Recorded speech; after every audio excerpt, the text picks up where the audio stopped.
Everyone, a very common question जो कि मेरे से बहुत सारे बच्चों ने पूछा है एंड आई थिंक ये बहुत ही ऑब्वियस क्वेश्चन है क्योंकि बच्चों को प्रॉब्लम आती है लॉन्ग आंसर्स क्वेश्चन करने में कि आप लोगों के एग्जाम्स में 120 to 150 वर्ड्स के बीच में आपको लॉन्ग आंसर राइटिंग लिखने के लिए आपको फ्लेमिंगो के 2 क्वेश्चंस दिए गए होते हैं, तो आपको उनमें से एक चूज़ करना होगा। देन अगेन आपको विस्टास के 2 क्वेश्चंस दिए गए होंगे और आपको उनमें से एक चूज़ करना होगा। तो चॉइस ऑफ क्वेश्चन बहुत मैटर कर जाता है यहाँ पर कि आप कौन सा क्वेश्चन चूज़ कर रहे हो। क्वेश्चन पढ़ने के बाद आपके दिमाग में जिस क्वेश्चन को लेकर के ज़्यादा एक होता नहीं है, थोड़ी सी आपको लगता है कि दिस इज समहाउ रिलेटेबल, मैं रिलेट कर पा रहा हूँ, मुझे पता है कि क्वेश्चन क्या कह रहा है और मैं क्या आंसर कर सकता हूँ। अगर ढंग से नहीं लिखोगे तो मार्क्स नहीं मिलेंगे जो एक्चुअली में आपको चाहिए, that is full. Hi everyone, a very common question जो कि मेरे से बहुत सारे बच्चों ने पूछा है एंड आई थिंक ये बहुत ही ऑब्वियस क्वेश्चन है क्योंकि बच्चों को प्रॉब्लम आती है लॉन्ग आंसर्स क्वेश्चन करने में। तो सबसे पहले तो मैं आप लोगों को बता दूं कि आप लोगों के एग्जाम्स में 120 to 150 वर्ड्स के बीच में आपको लॉन्ग आंसर राइटिंग लिखने के लिए आएगा, ठीक है ना। आपके पास चॉइस भी होती है, आपको फ्लेमिंगो के 2 क्वेश्चंस दिए गए होते हैं तो आपको उनमें से एक चूज़ करना होता है। देन अगेन आपको विस्टास के 2 क्वेश्चंस दिए गए होंगे और आपको उनमें से एक चूज़ करना होगा। तो चॉइस ऑफ क्वेश्चन बहुत मैटर कर जाता है यहाँ पर कि आप कौन सा क्वेश्चन चूज़ कर रहे हो। क्वेश्चन पढ़ने के बाद आपके दिमाग में जिस क्वेश्चन को लेकर के ज़्यादा एक होता नहीं है, थोड़ी सी आपको लगता है कि दिस इज समहाउ रिलेटेबल, मैं रिलेट कर पा रहा हूँ, मुझे पता है कि क्वेश्चन क्या कह रहा है और मैं क्या आंसर कर सकता हूँ। क्योंकि देखो आपको ये डिसाइड करना पड़ेगा कि आपको एग्जाम में क्वेश्चन का आंसर लिखने के बाद इतना मेहनत करने के बाद 1-2 नंबर ही चाहिए या फुल मार्क्स चाहिए। अगर रिलेवेंसी नहीं होगी क्वेश्चन की तो आपको एग्जामिनर ढंग से मार्क्स नहीं देगा, है ना। आंसर लिखने पर मार्क्स तो मिल जाते हैं लेकिन अगर ढंग से नहीं लिखोगे तो मार्क्स नहीं मिलेंगे जो एक्चुअली में आपको चाहिए, दैट इज फुल, ठीक है। अब फुल में बहुत सारी चीज़ें मैटर करती हैं, आपका प्रेजेंटेशन मैटर करता है, आपकी एक्यूरेसी मैटर करती है ग्रामर और स्पेलिंग की, राइट। इसके साथ साथ आपका ऑर्गेनाइजेशन ऑफ आइडियाज़ मैटर करता है, फिर आपका कंटेंट मैटर करता है कि आपने क्या लिखा, क्वेश्चन को अच्छे से समझा और उसका आंसर अच्छे से किया कि नहीं किया, राइट। सो इसीलिए मैंने बोला कि आपकी ये जो क्वेश्चन की चॉइस है 5 मार्क्स की, ये बहुत थॉटफुली आप करना। आपने क्वेश्चन पढ़ लिया, अब आपके क्वेश्चन में आपको क्लैरिटी होनी चाहिए कि पूछा क्या जा रहा है। उसके बाद फिर आपको क्वेश्चन का जब आंसर लिखना है तो उसको आपको 3 पार्ट्स में ब्रेक करना है। It should be like this: introduction, detail and conclusion. This is a CBSE approach कि आप चैप्टर को हमेशा स्टार्ट करोगे तो स्टार्टिंग में कुछ बताते हो, आप डिटेलिंग करते हो कि किस चीज़ के बारे में चैप्टर है, ठीक है ना। फिर उसके बाद एक्स्ट्रा डिटेल्स जो होती है वो मेंशन करते हो, फिर लास्ट में कंक्लूड करते हो चैप्टर को। तो उसी तरीके से आपको क्वेश्चन को भी करना है। तो क्वेश्चन में सबसे पहले आपको क्या देना है कि इंट्रो देना है, और ये इंट्रो कैसे होगा, ये आपका चैप्टर रेफरेंस पे हो सकता है, चैप्टर रेफरेंस पे, ठीक है ना, या फिर ये क्वेश्चन रेफरेंस से भी हो सकता है। तो जनरली क्या करते हो आप, क्वेश्चन का आंसर ले लेते हो ना, आधा आंसर ले लेते हो, क्वेश्चन से आधा आंसर ले लेते हो ना, वो मैं अभी आपको दिखाऊंगी कि किस तरीके से आपको करना है। अगर आप चैप्टर रेफरेंस ले रहे हो तो किस तरीके से लोगे। सपोज आपके पास कुछ लाइंस लिखी हुई है, आपने ले लिया, these are the lines taken from the chapter का नाम लिख दिया, suppose chapter name is the last lesson written by Alphonse Daudet. Then उसके बाद फिर आपने कंटिन्यू किया and here what is mentioned, है ना, क्या बोला गया है, वो आपने थोड़ा सा क्वेश्चन की डिटेल लेकर के अपना एक्सप्लेनेशन दे दिया। अब सपोज आपने यहाँ पर 30 to 35 वर्ड्स यूज कर दिए बाय जस्ट राइटिंग दिस। कोशिश करना कि आपका जो पहला पैराग्राफ है वो कम से कम 3 लाइंस तो हो ही हो, ठीक है ना, मैक्सिमम 4 लाइंस, इतना तो होना ही चाहिए आपका paragraph.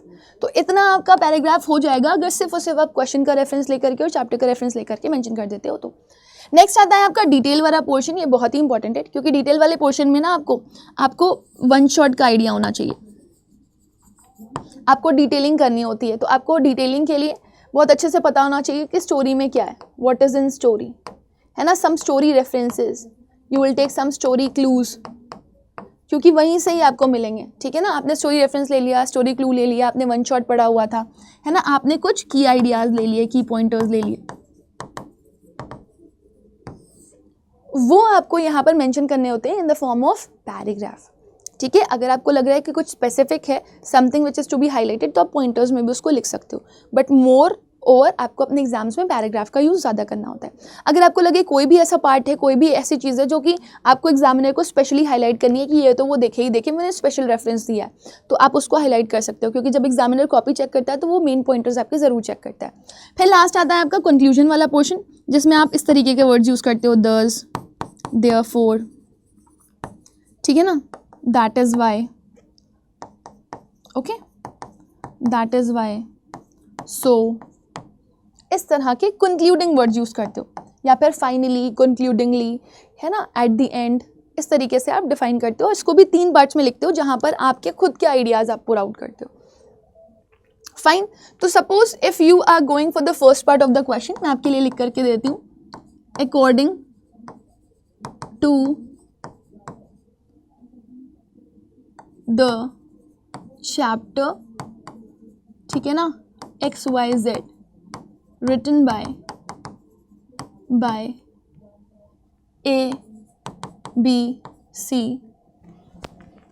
we have been asked to write about, ठीक है ना, the, अब सपोज अगर प्रोटैगनिस्ट के बारे में बोल रहा है तो प्रोटैगनिस्ट लिख दो, है ना। अगर आपको बोल रहा है कि कमेंटिंग करनी है आपको at the end of the story तो वो आप लिख दो, है ना। अगर आपको बोला जा रहा है कि 2 चैप्टर के रेफरेंस से बेस्ड क्वेश्चन आया हुआ है तो जब 2 चैप्टर के रेफरेंस के ऊपर बेस्ड क्वेश्चन लोगे तो उसका एकदम हल्का सा पॉइंटर हाईलाइट करना होगा, है ना। तो सपोज अगर आपने लिख दिया according to the chapter XYZ, अब यहाँ पे 2 हैं तो दोनों चैप्टर का नाम लिखोगे, ठीक है ना, और दोनों चैप्टर के राइटर का नाम लिखोगे ना। सपोज अगर मेरे से प्रोटैगनिस्ट के कैरेक्टर स्केच को ड्रॉ करने के लिए बोला गया तो मैं क्या लिखूंगी, अबाउट द कैरेक्टर्स, ठीक है ना, अल्फा बीटा गामा,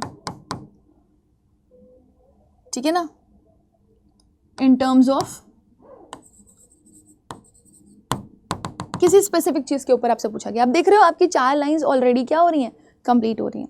अब क्योंकि मैं आपको बोल रही हूँ कि आपकी ऑब्वियसली कॉपी लंबी होगी, ठीक है ना, वहाँ पर तो आपको लगेगा मैम जब ये कॉपी में आएगा तो ये तो बहुत छोटा आएगा, तो मैं बोलूँगी नहीं बेटा, जब आप 2-2 चैप्टर का रेफरेंस लेकर के लिख रहे हो या फिर आप थोड़ा सा क्वेश्चन को अच्छे से लिख रहे हो, पुट आउट कर रहे हो अच्छे से क्वेश्चन के वर्ड्स, तो आपको काफ़ी हेल्प मिलेगी यहाँ पर अपने फर्स्ट लाइन को कंप्लीट करने में, right.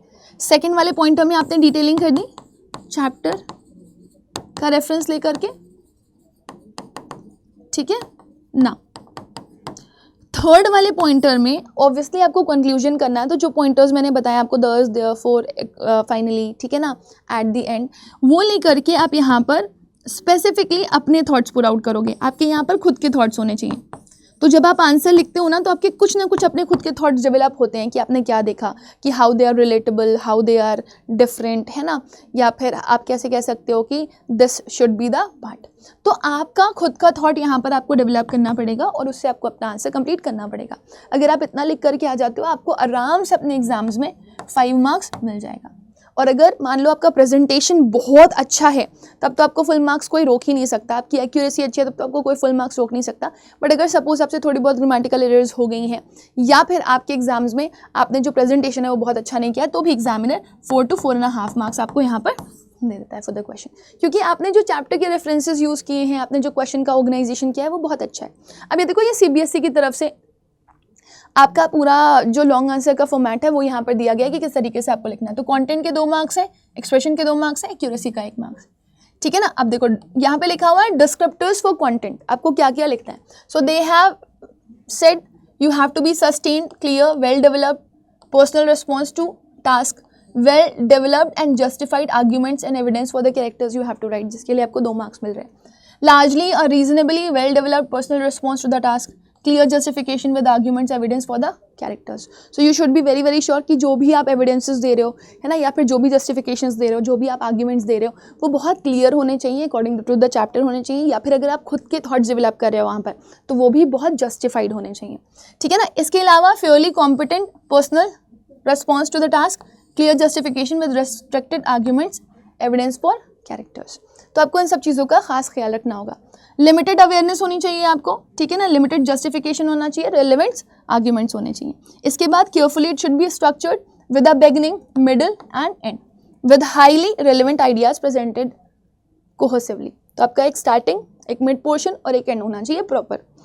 Now highly effective vocabulary usage आप कर सकते हो अगर आपको लग रहा है कि आपने कोई स्पेसिफिक वर्ड लिखा हुआ है। सपोज अगर आपने इंटेलिजेंट वर्ड ना लिख करके आपने लिखा हुआ है सेगेशियस, तो आप वो वर्ड को हाईलाइट कर सकते हो, अंडरलाइन कर सकते हो कि मैंने इस तरह का वर्ड यूज़ किया।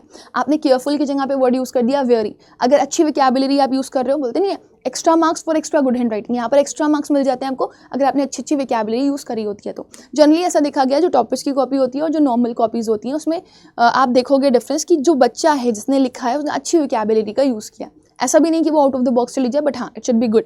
जैसे स्टोरी आपने अच्छे से पढ़ी है तो आप बीच बीच में जो वर्ड्स पढ़ करके आए उनका यूज कर सकते हो. Relevant and appropriate sentence for conveying the ideas precisely and effectively. Then after this, ideally, generally well sequenced and related to the given topic, maintaining overall cohesion of the ideas. तो आपको apart from the question नहीं लिखना है, you have to be very sure of the question. Question का अगर आपको idea नहीं है, आप question बोलते नहीं है, मेरे को question पूछा गया, हम आए बाएं साएं लिख रहे हैं, तो obviously उसके marks नहीं मिलेंगे आपको. Right now, let's look for the question. सबसे पहले एक चीज़ ध्यान रखना, it is very important that you should draw the margin line from the both side. आपका आंसर एक ऑर्डर में लग रहा होना चाहिए, भाग नहीं रहा हो. जैसे मैंने अक्सर देखा है बच्चों को वो लाइंस के बाहर लिख देते हैं. That looks so absurd. जितना आप नीट एंड क्लीन लिखोगे उतना ही ज़्यादा आपका जो प्रेजेंटेशन है वो अच्छा लगेगा. इससे जस्ट पहले मैंने एक वीडियो बनाई थी कि किस तरीके से आंसर राइटिंग करते हैं टॉपर्स, तो उनकी कॉपी एक बार आप देख लेना, रेफरेंस में मैंने दिया हुआ है. Now look at this the question. The comment on the ending of the play. आपसे on the face of it के बीच का, ठीक है ना, कुछ पूछ नहीं रहा, स्टोरी रेफरेंस साइड का कुछ पूछ नहीं रहा, बस सीधे सीधे आपसे बोल रहा है आपको कमेंट करना on the ending of the play on the face of it. How far do you find it effective. आपके हिसाब से ये अच्छी थी कि बुरी थी. अब आप खुद सोच सकते हो, आपको अच्छी लगी हो तो अच्छी बोल देना, बुरी लगी हो तो बुरी बोल देना. अब आपका आंसर प्री डिसाइडेड होना चाहिए कि मुझे लिखना क्या है इसके बारे में. देखो शुरुआत कैसे करें. मैंने लिखा the ending of the play, मैंने क्वेश्चन का रेफरेंस लिया हुआ यहाँ पे. देखो the ending of the play, या मैं इस तरीके से भी लिख सकती थी, these are the lines which has been taken from the chapter on the face of it, and here and this is written by Susan Hill, and here we are commenting on the ending of the play, right? अब now it is mentioned that how do you find it effective, so अब आप उसको बता दोगे whether it is effective or not according to you. ठीक है, आप इस तरीके से भी लिख सकते हो, या तो सीधे सीधे क्वेश्चन का रेफरेंस लेकर के लिख दो the ending of the play on the face of it which is written by, किसके द्वारा लिखा गया है, सुसान हिल के द्वारा, is quite. अब ये कैसी है, according to me it is effective और नॉट, मैं बताऊंगी. मेरे हिसाब से ये सजेस्टिव है, it is giving us so many ideas. ठीक है ना, although it has sad ending but gives a optimistic view of life to everyone. जाते जाते इसकी एंडिंग ज़रूर सैड हुई, लेकिन हमें एक पॉजिटिव अप्रोच दे करके चली गई, है ना. नेगेटिविटी में हमें पॉजिटिविटी देखना सिखा गई. कैसे, मिस्टर लैम जो कि एक्चुअली में कितना ज़्यादा सफ़र कर रहे होते हैं because he had a tin leg, right. उनका टिन लेग होने के बावजूद भी वो एक बच्चे को जिसका हाफ फेस बोन्ड है उसको हर चीज़ में पॉजिटिविटी दिखाने की कोशिश कर रहे हैं और ये बता रहे हैं कि कैसे दुनिया को आप अपने नज़रिए से देखो ताकि तुम्हें दुनिया अच्छी लगे. तो आपने स्टार्टिंग ही यहीं से करनी है. ठीक है, तो कैसी एंडिंग है, थोड़ा सा आपने जो क्वेश्चन था उसका रेफरेंस लेकर के अपना थोड़ा सा आंसर लिख दिया कि आपके हिसाब से एंडिंग कैसी है. Now look at this. अब आपने आंसर शुरू किया लिखना. यहाँ पे लिखा मिस्टर लैम के बारे में, क्योंकि आपको यहाँ पर की पॉइंटर्स अपने लिखने हैं स्टोरी से. ठीक है, और की पॉइंटर्स आप तभी लिख पाओगे जब आपको स्टोरी के बारे में बताओ. की पॉइंटर्स यहाँ पर आपके किससे जा रहे हैं, स्टोरी से. इसके लिए वन शॉट बहुत इंपॉर्टेंट है. वन शॉट ज़रूर देख लेना. इवनिंग में आपको मैं सेशन प्रोवाइड कर रही हूँ. ठीक है ना, I have already taken 1st to 4th, ठीक है ना, एंड 5th to 8th. 2 अलग अलग सेशंस में मैंने लिया हुआ है. एक और सेशन मैं ले रही हूँ आज इवनिंग में, आ जाएगा आप लोगों के पास.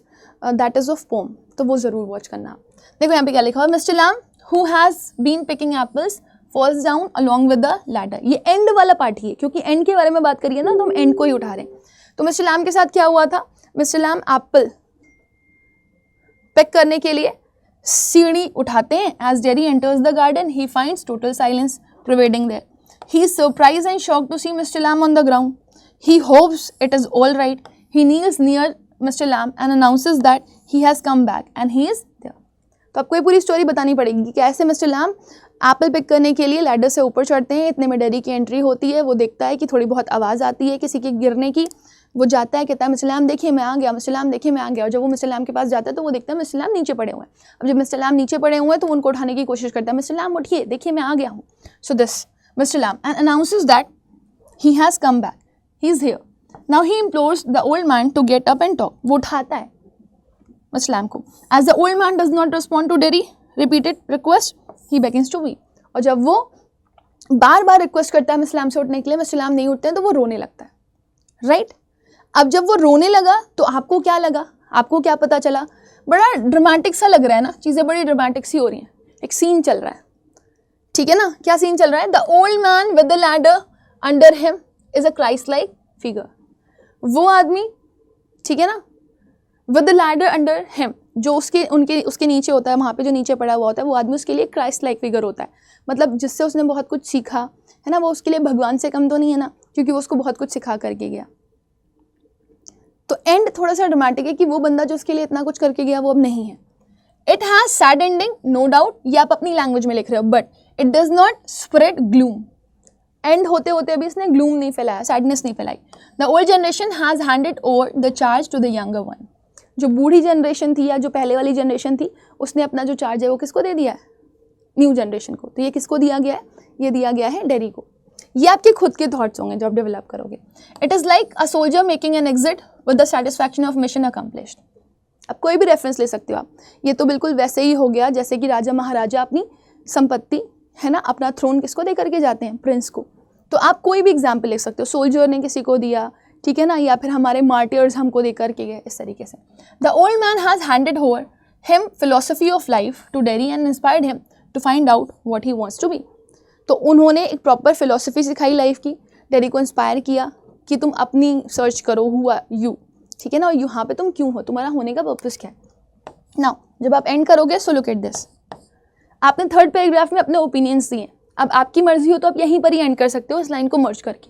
नहीं एंड करना, अलग से लिख लो। 10 दो the old man expires physically, आदमी तो मर गया लेकिन his ideas inspire Derry to pursue higher goals and achieve them, and since the ending is quite effective and meaningful. तो आदमी तो मर गया लेकिन वो बहुत कुछ सिखा करके चला गया, किसको? डेरी को, राइट। तो इस सेंस में हम बोल सकते हैं कि एंडिंग जो है वो कैसी है? वो बहुत ही इफेक्टिव है और मीनिंगफुल है। सो इस तरीके से आपका जो लॉन्ग आंसर है वो कंप्लीट हो गया। एंड आई होप कि जब आपके एग्जाम में ये क्वेश्चन आएगा तो अब आप इसे बहुत ही अच्छे से करोगे। And it is very very important बेटा कि जब आप लॉन्ग आंसर्स कर रहे हो तो आपके दिमाग में थॉट्स अच्छे से डेवलप हों। और मैं आपको बता दूं कि मैं रेगुलर बेसिस पे सेशंस ले रही हूँ। आज शॉर्ट आंसर्स का क्वेश्चन आपको करवाया जाएगा और कल मैं लॉन्ग आंसर्स करवाऊंगी। तो आप लोग अपने एग्जाम में जाने से पहले लॉन्ग आंसर्स जरूर प्रिपेयर करके जाइएगा जो आपके PYQs बेस्ड है। Okay, so with this let me end with the session, will meet again. तब तक के लिए bye bye, take care and God bless you.